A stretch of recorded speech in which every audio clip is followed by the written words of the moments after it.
Hello everyone, welcome back to my channel. Ms Marvel के 4th episode में आपका स्वागत है। एपिसोड के स्टार्टिंग में हम कमाला और उसकी मॉम को कराची के एयरपोर्ट पर लैंड करते हुए देखते हैं, जहां पर उन्हें लेने के लिए कमाला की नानी और उसके कज़न आए होते हैं। वो उन्हें लेकर अपनी बड़ी सी हवेली में आते हैं और यहाँ पर नानी सिर्फ अकेली रहती है। यहाँ दोनों माँ बेटी बैठकर अपने गिले शिकवे दूर करती हैं। और तभी कमाला वहाँ रूम में आती है तो नानी कहती है, कमाला मैंने तुम्हारे लिए जो रूम चुना है वो उस तरफ है, तुम वहाँ चली जाओ। कमाला दौड़ती हुई उस रूम में आती है तो चौंक जाती है, क्योंकि रूम के अंदर ना बहुत सारी पेंटिंग्स लगी हुई हैं। ये सब पेंटिंग्स उसकी नानी ने बनाई होती हैं। बहुत अच्छी पेंटर है नानी। और तभी नानी आ जाती है और वो पेंटिंग्स दिखाने लगती है। साथ में वो फ़ोटोग्राफ दिखाती है अपने डैडी का, और एक पेंटिंग दिखाती है जो उसकी मॉम की है, यानी कमाला की पड़नानी की जो पेंटिंग है वो दिखाती हैं।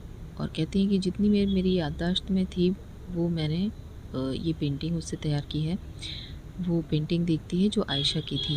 इसके बाद कमाला अपने बैग से वही कड़ा निकालती है और अपनी नानी को पूछती है, नानी आपने मुझे ये कड़ा क्यों भेजा था? उसके बारे में वो उससे जानना चाहती है। तो नानी कहती है, मुझे इसके बारे में सब कुछ पता है। लास्ट बार जब मैंने इसे यूज़ किया था तो इसने मेरी ज़िंदगी बचाई थी। तब कमाला पूछती है कि आखिर हम हैं क्या?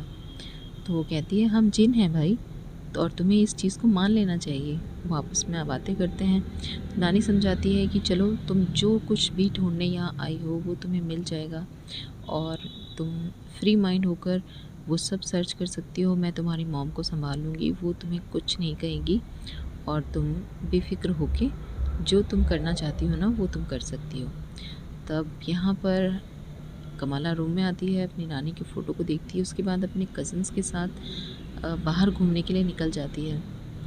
इसके बाद हम देखते हैं कि कमाला क्योंकि जीन्स पहन के आई है तो पाकिस्तान में रिवाज नहीं है ये जीन्स पहनने का, तो उनको बाहर से ही लौट जाना पड़ता है और वो घूमने निकल जाते हैं अपने कज़न के साथ। और यहाँ पर वो पहुँचते हैं जहाँ पर बंटवारे के वक्त जो रिफ्यूज़ी यहाँ आए थे वो बसे हुए हैं, यानी ओल्ड जो कॉलोनी है वहाँ पर वो लोग आते हैं। यहाँ पर एक फ़ोटोग्राफ़र उसकी फ़ोटो खींच के उसे कहता है, 1500 में ये फ़ोटो आप ले सकती हैं। तो कमाला उसे कहती है कि आप मुझे रेलवे स्टेशन का पता बता दें, क्योंकि उसके कज़न लोग वापस जा चुके हैं।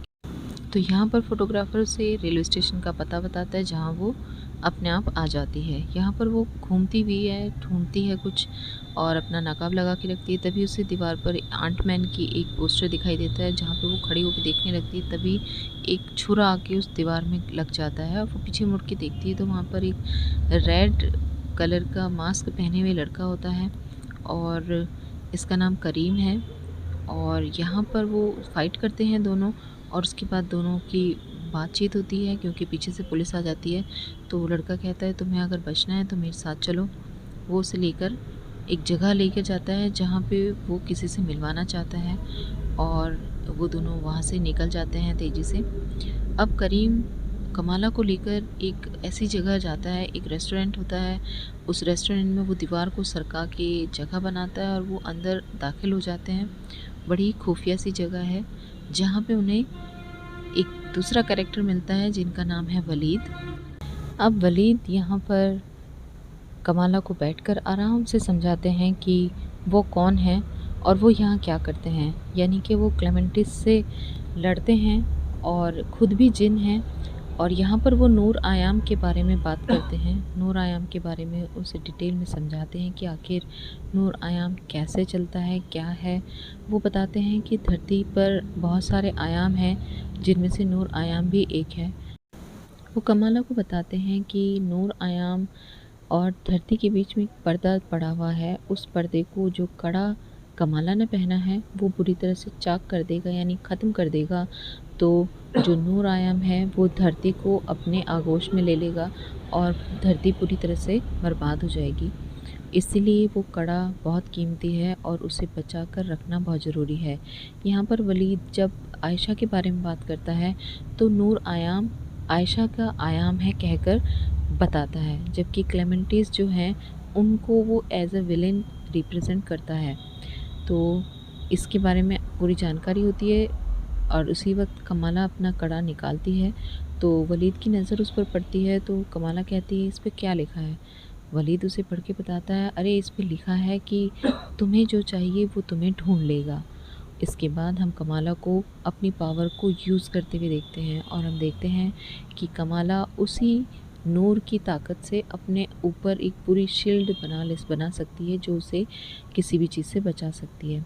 इसके बाद वलीद उसे एक ग्रीन कलर की जैकेट देता है और जिसे वो पहन लेती है। दूसरी तरफ हम देखते हैं कि यहाँ पर एक हेडक्वार्टर है जिसमें उन सभी क्लेमेंटिस को लेकर जा रही होती है पुलिस, लेकिन अचानक से उनमें इतनी पावर आ जाती है, वो पता नहीं क्या करते हैं कि वो सब आज़ाद हो जाते हैं। यहाँ पर जब नजमा वहाँ से निकलने वाली होती है तो वो कामरान को उन लोगों को वहीं छोड़ देने के लिए कहती है, क्योंकि कामरान ने कमाला का साथ दिया था और कामरान उसका बेटा है, शायद वो उससे लड़ना नहीं चाहती है, वो उसे उधर ही छोड़ देती है। उसने कहती है कि इसे इधर ही रहने दो, जबकि कामरान को चोट लगी हुई होती है और वो उधर से उन्हें छोड़कर कमाला के पास रवाना हो जाते हैं। इसके बाद हम देखते हैं कि जहाँ पर वलीद और कमाला मौजूद थे, क्लेमेंटिस अचानक ही छत तोड़कर सीधा नीचे टपक जाते हैं और उनके साथ फ़ाइट करने लगते हैं।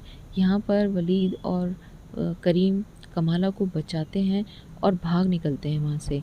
साथ में वो लोग फ़ाइट करते हैं और यहाँ पे हम उसे पावर यूज़ करते हुए देखते हैं। यहाँ कमाला को बचाते हुए वलीद को नजमा मार देती है और वलीद अपने आप को नहीं बचा पाता, मर जाता है ऐसा दिखाते हैं, लेकिन कंफर्म नहीं है कि वो मरा है या नहीं। अब करीम और कमाला बचते हैं और वो फाइट करते हैं। उनमें से करीम एक जिन को मार देता है, तभी नजमा जो है वो कमाला के कड़े पर वार करती है और जैसे ही चाकू उसकी कड़े पर लगता है, एकदम से कमाला एक ट्रैक पर गिर जाती है जहाँ पर ट्रेन और बहुत सारे यात्री खड़े हैं और यहीं कमाला अचानक से उस जगह पहुंच जाती है जो पार्टीशन का टाइम था, अंग्रेज़ों के लौटने का टाइम था और हिंदुस्तान पाकिस्तान के बॉर्डर से लोग इधर से उधर आ जा रहे थे। यहीं पर एपिसोड का एंड होता है। Please like, share and subscribe.